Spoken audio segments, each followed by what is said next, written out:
Good morning, good afternoon, and good evening. So today I want to talk about medication and mental health and the psychiatric system. Um, there is a number of issues with this institution. First off, let me explain a little bit about myself. My name is Elijah. I have allegedly had mental health since I was 7 years old during the whole Spiridol craze during the early 90s. If you look into the early 90s, you'll find that there was a spike during the early 90s in Spiridol in which doctors called this a miracle cure drug.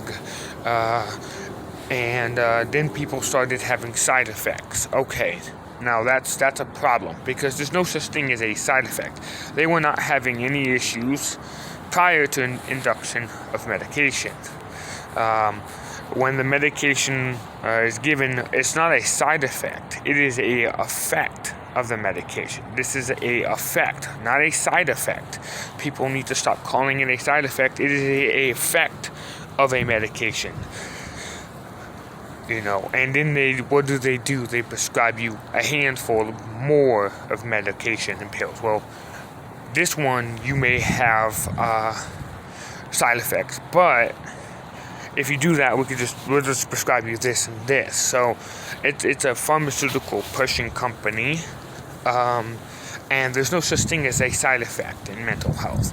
It's only an effect, and people need to actually stop glorifying the existence of mental health, like they're marching us individuals around. Not myself, but other individuals around. They tried to do that, and I refused. I pushed back. I said, "Nope, I'm not going to be your money pushing machine."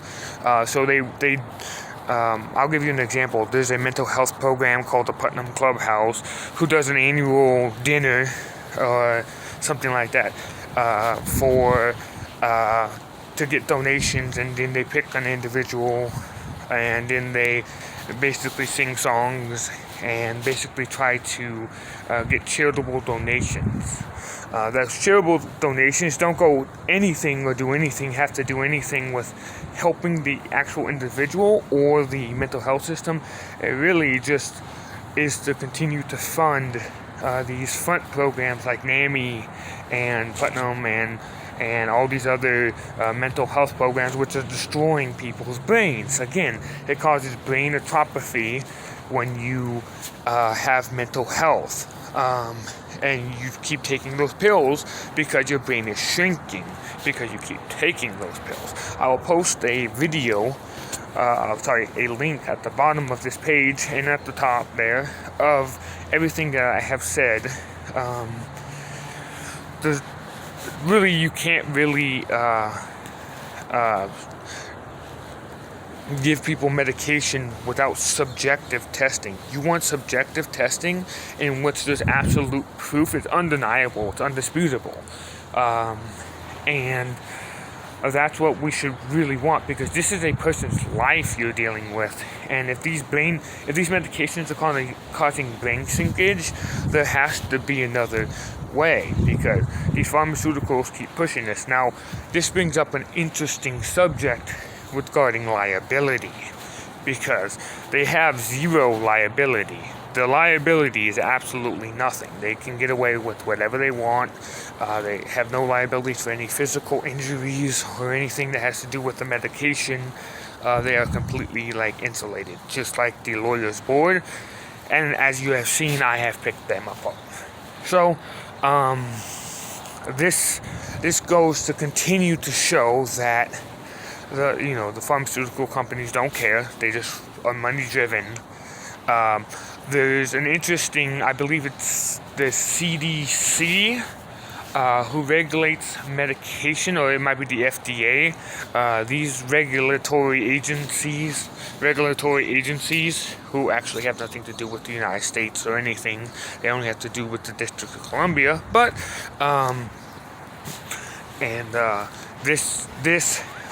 these pharmaceutical companies have a rule and policy that if a medication is dangerous and that an individual is sick, getting sick or injured or dying off it, they have to recall the medication. Now, that means a whole lot of list of medications would be recalled. which basically would, shut down an industry, but they'll never do that. But they should recall a lot of these medications and pharmaceutical psychotropic drugs that are causing injury, and that brain sinkage is also causing a number of has caused a number of attacks and shootings and stuff. Also, this has to do with kids and people bullying each other and people not being able to handle what people are saying and say, no, fuck you, and these people are idiots. I can't believe that there's these people are getting away with poison. Now, when you take medications, and you have medications like Prozac, which there's fluoride in Prozac, it's a base ingredient, or you have